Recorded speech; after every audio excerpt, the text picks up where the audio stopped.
No episódio de hoje teremos terror noturno, movimentos involuntários, paciente caindo do terraço, pais brigando com House e muito amor. Esse é o canal Qual a Doença e hoje vamos abordar o episódio 2 da primeira temporada de Dr. House. Nele conhecemos Dan, um adolescente que começa a ter sintomas estranhos. Ele vê vultos, perde a responsabilidade, tem visão dupla e terrores noturnos. House e sua equipe começam a investigar esses sintomas e logo percebem que algo bem sério está acontecendo. House começa fazendo uma série de perguntas a Dan, inclusive pedindo que ele lixe animais com a letra B. Diga todos os animais que começam com a letra B, vai. Dan, no entanto, não consegue, o que levanta suspeitas de algum problema neurológico. Bebê elefante? Bebê elefante é uma bela resposta. No início, House considera que o terror noturno de Dan poderia ser causado por trauma ou abuso sexual. Se não houve trauma, a outra causa é abuso sexual. Mas a família nega qualquer histórico disso. Nunca faríamos nada que prejudicasse o dele. Entra por um ouvido e sai pelo outro. Então House nota que Dan apresenta um movimento involuntário na perna, chamado mioclonia, o que sugere que o cérebro de Dan está perdendo o controle sobre o corpo. O cérebro está perdendo o controle do corpo.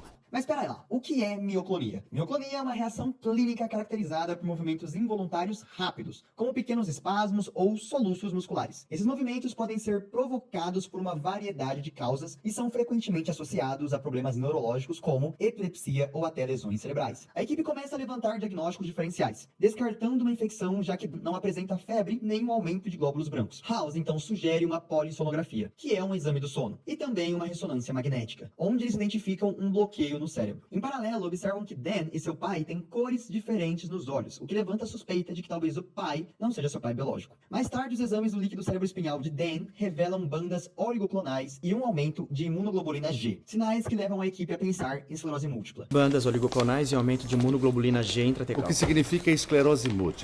Então vamos entender sobre esses sinais. Imagine que o sistema imunológico do corpo é como uma equipe de segurança que protege a cidade, o corpo humano, de invasores. E uma pessoa com esclerose múltipla, essa equipe de segurança, que são os glóbulos brancos e outras células do sistema imunológico, essa equipe vai confundir partes do próprio corpo, atacando um tipo de cobertura dos nervos chamada mielina. É como se elas estivessem destruindo os fios elétricos da cidade, atrapalhando a comunicação entre o cérebro e o resto do corpo. Isso causa sintomas como visão embaçada, fraqueza e falta de equilíbrio. Agora, vamos para as bandas oligoclonais. Para ver se esses ataques realmente estão acontecendo, os médicos podem fazer um exame do líquido espinhal, que é um fluido que circula ao redor do cérebro e da medula espinhal. E esse exame eles fazem através de um procedimento chamado punção lombar. Eles coletam um pouco desse líquido e procuram por um tipo especial de pegadas, deixadas pela equipe de segurança chamadas bandas oligoclonais. Essas bandas são, na verdade, grupos de anticorpos, proteínas que o sistema imunológico cria. Se eles encontram essas bandas no líquido espinhal, mas não no sangue, isso indica que o ataque vem de dentro do sistema nervoso. Essas bandas, elas aparecem em até 95% das pessoas com esclerose múltipla confirmada, mas não são exclusivas dessa doença. Elas podem aparecer em outras condições, como algumas infecções do sistema nervoso. Assim, as bandas ajudam os médicos a ficarem mais confiantes no diagnóstico de esclerose múltipla, especialmente se os sintomas e exames de imagem, que nem a ressonância magnética que a gente fez, não forem claros. Por isso, enquanto essas bandas não garantem sozinhas o diagnóstico, elas são uma pista importante para saber o que está acontecendo no corpo. Voltando lá na série, o Dr. House vai ignorar o critério diagnóstico de McDonald. McDonald exige 6 meses para um diagnóstico definitivo. E quem liga para o McPherson? Dizem que ele torturava gatinhos. Que apesar de na série parecer que ele está errado, eu fui procurar a recomendação atual e ela está dizendo o seguinte: apesar de ser útil quando o diagnóstico de esclerose múltipla é clinicamente suspeito, o critério de McDonald não consegue distinguir escleroses múltiplas de outras condições neurológicas. Lembrando que eu sempre estou procurando as informações mais precisas dentro da literatura médica possível para não entregar conteúdo errado para vocês. Bom, vai estar passando aí na tela para vocês um print do que é essa tabela de critérios diagnósticos de McDonald, que é uma tabela de 2017 e ela é utilizada para o diagnóstico de esclerose múltiplas nesses pacientes. Essa tabela está em inglês, mas você não precisa saber essencialmente o que é essa tabela, afinal você não é um neurologista. Mas fica aí de curiosidade para caso você queira pausar e dar uma olhada. Voltando então para a série. Durante uma crise, Dan escapa de seu quarto e ele é encontrado no terraço do hospital, acreditando estar no campo de lacrosse, aquele mesmo campo onde ele teve o acidente que o levou ao hospital. Esse evento leva House a repensar o diagnóstico, já que a esclerose múltipla não explicaria esse estado de confusão aguda.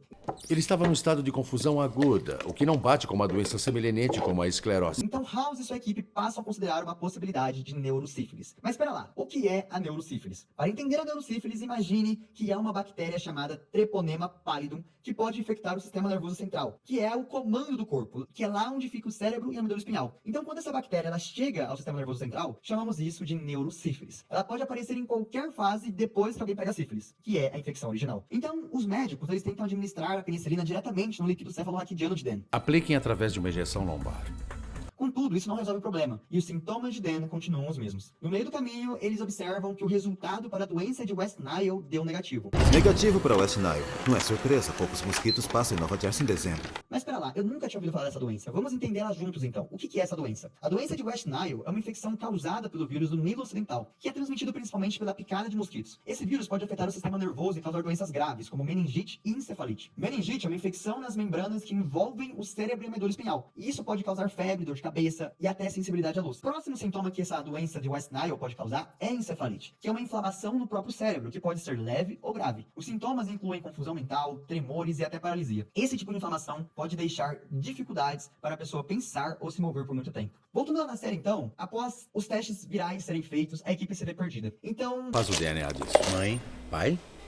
House decide testar o DNA dos pais de Dan para entender sua história genética. O resultado mostra que foi adotado. Afinal, nem o pai nem a mãe que estavam com ele acompanhando no hospital eram seus pais biológicos. Isso significa que os pais de Dan podem não saber sobre a saúde de sua família biológica, o que abre espaço para outras possibilidades. House pergunta se a mãe biológica de Dan foi vacinada contra o sarampo. A mãe biológica, quando era criança, foi vacinada? Isso leva à hipótese de que Dan esteja com uma condição rara chamada panencefalite esclerosante subaguda, que é uma infecção cerebral causada pelo vírus do sarampo que pode ficar escondido no cérebro por anos. A panencefalite esclerosante subaguda é uma doença muito grave. Ela afeta o cérebro, o sistema nervoso central. Ela aparece geralmente 7 a 10 anos depois de a pessoa ter sido infectada pelo vírus do sarampo, e a doença vai piorando progressivamente com o tempo. Na panencefalite esclerosante subaguda, o vírus do sarampo fica escondido no cérebro e começa a atacar aos poucos, causando danos que vão se acumulando. Essa condição é mais comum em quem pegou o sarampo bem cedinho na infância, especialmente antes dos 2 anos de idade. Essa doença tem 4 fases principais. Fase 1. No início, a pessoa começa a ter sintomas que podem parecer mais psicológicos ou comportamentais, como mudança de personalidade, cansaço, dificuldade de concentração. Essa fase pode durar semanas, meses ou até anos. Na fase 2, os sintomas pioram. A pessoa pode ter espasmos musculares fortes e involuntários. Agora vamos lá. Você lembra desses espasmos musculares lá no começo do nosso episódio? Pois é. Além de que essa pessoa também pode ter problemas de memória e coordenação. Essa fase normalmente dura entre 3 a 12 meses. Com o tempo, na fase 3 e 4, a pessoa perde ainda mais a capacidade de se mover e de pensar, chegando ao ponto de não conseguir mais controlar o próprio corpo. Eventualmente entra em um estado quase vegetativo em que o corpo funciona apenas com ajuda. Então lembra, pessoal, lá no começo, o Dan, ele não conseguia citar animais com a letra B. Ele não conseguia. Essa doença é uma das razões pelas quais é tão importante vacinar contra o sarampo, pois a vacina reduz muito o risco de alguém desenvolver essa doença tão grave. A equipe então decide fazer uma biópsia da retina que confirma a presença do vírus mutado do sarampo. O tratamento indicado é a administração de interferon diretamente no cérebro através de um cateter, na tentativa de combater o vírus. Depois do tratamento, eles fazem novamente o teste de listar animais, e Dan, desta vez, consegue listar animais começados com a letra V. Liste todos os animais que puder, começando com a letra V.